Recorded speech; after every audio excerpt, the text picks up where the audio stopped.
حصے دار بھی ہیں، ہم وفادار بھی ہیں،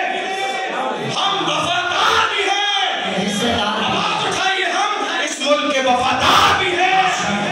اور حصے دار بھی ہیں، اس لیے کہ شان یہ ہے جب بڑا وقت چمن پہ تو لہو ہم نے دیا،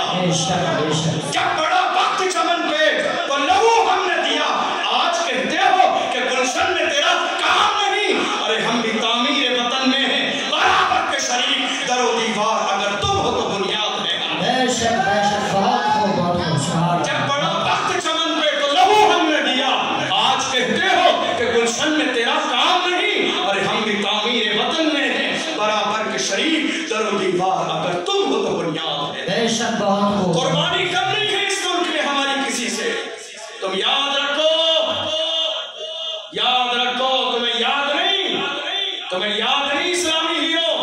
اگر بھول گئے تو یاد دلاتا ہوں، یاد رکھنا علامہ فضل حق خیر آبادی،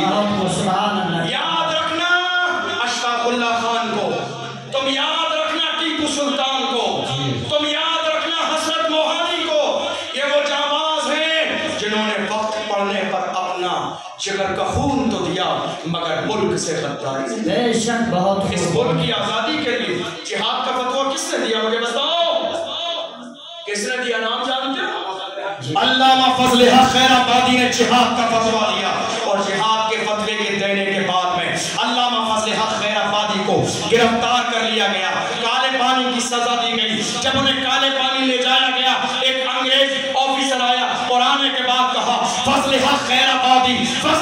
آبادی ابھی بھی وقت ہے، فتویٰ واپس لے لو، تمہیں دولت ملے گی، تمہیں عزت ملے گی، تمہیں شہرت ملے گی، تمہیں پاور ملے گا، تمہیں سیاسی عہدہ ملے گا، اللہ اکبر، علامہ فضل حق خیر آبادی، اے مسلمانوں بہادر بنو، نڈر بنو، علامہ فضل حق خیر آبادی نے اس انگریز آفیسر کے منہ پر تھوک دیا تھا اور کہا تھا شیر کی ایک لمحے کی زندگی ایدر کی ہزاروں سالہ زندگی سے بہتر ہے، ہم مصطفیٰ کے غلام ہیں، ہم رسول کے غلام ہیں، ہماری شان یہ ہے ہمارے قلم سے جب فتویٰ نکل جاتا ہے حکومت